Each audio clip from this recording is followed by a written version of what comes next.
Imagine going to the bakery, grabbing a fresh loaf of bread, and instead of a cute little sticker or paper bag, there's a giant burned-in stamp right on the crust. Like a cattle brand that was real, and it wasn't for decoration, it was because bakers could not be trusted. For most of history, bread wasn't just food, it was life. In many cities, it made up more than half the calories people ate in a day. If you ran out of bread, you ran out of, well, being alive, which meant bread was serious government business. In times when famine was always just one bad harvest away, rulers got very strict about how bread was made, sold, and priced. And by strict, I mean legally enforced bread rules with actual punishments. One of the worst crimes, bread fraud. Governments often supplied bakers with flour or wheat directly, especially during shortages, to make sure everyone had enough. And in return, bakers were supposed to turn it into honest, wholesome loaves. But some bakers decided they could be creative. And by creative, I mean absolutely criminal. They started cutting the flour with other ingredients to make it last longer. And these weren't healthy mix-ins. We're talking chalk, plaster dust, even literal sawdust. Yes, there were people who thought, nothing like some oak shavings in my sandwich. It wasn't just gross. It could make people sick. And if the poor were already starving, the last thing they needed was bread that doubled as a woodworking project. So governments came up with a system to track down exactly which baker made which loaf, the bread stamp. Once a loaf came out of the oven, bakers were required to mark it, either by pressing an iron stamp into the crust while it was still warm, or burning a unique design into it. Each baker had their own mark, like a signature. That way, if inspectors found a loaf that was too small, too light, or suspiciously crunchy with sawdust, they could trace it right back to the guilty baker. If you got caught, you were in trouble.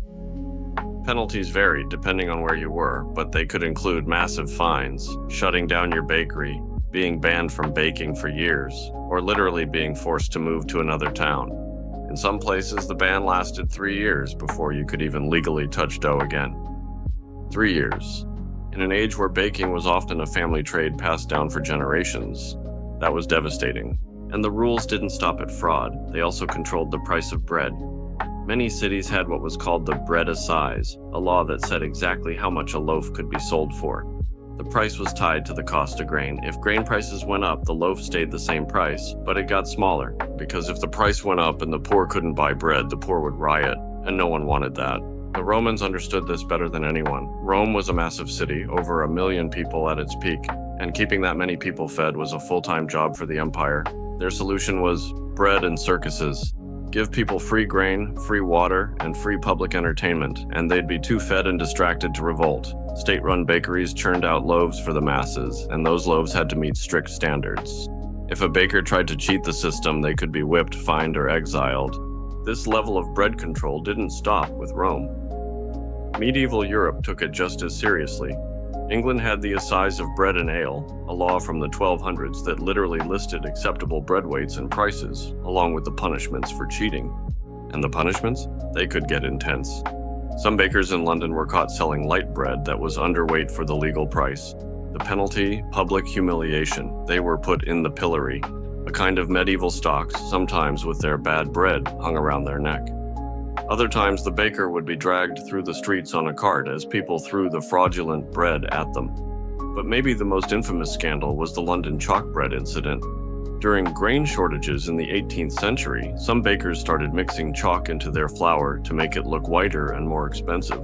Rich people liked their bread pale, so the bakers got away with it, until people started noticing weird stomach issues and even cases of poisoning.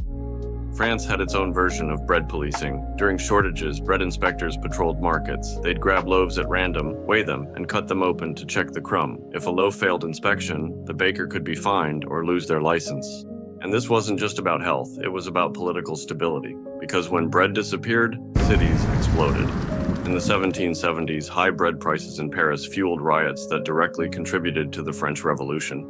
Crowds stormed bakeries, accusing owners of hoarding flour or hiding loaves.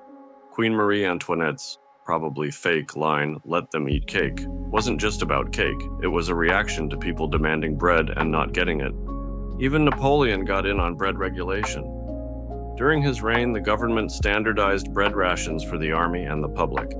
There were exact formulas for how much wheat, water, and salt could go into a loaf. Soldiers and citizens alike lived on this regulated bread because Napoleon knew if the bread supply collapsed, so would his empire.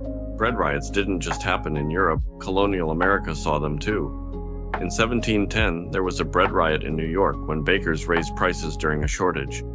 Angry citizens smashed bakery windows and looted loaves. In 1855, St. Louis saw a flour riot when grain prices spiked. Bread was life, and life was political. And that's why the bread stamp mattered so much. It wasn't just a cute little baker's logo, it was an accountability tool in a time when bread could make or break a government. Because if you were caught selling bad bread, you weren't just cheating customers, you were threatening the stability of the entire city.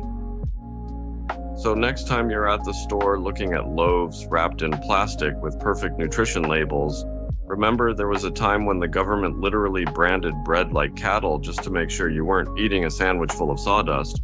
And if you were a baker who got caught, well, pack your bags. You've got 3 years to think about what you've done.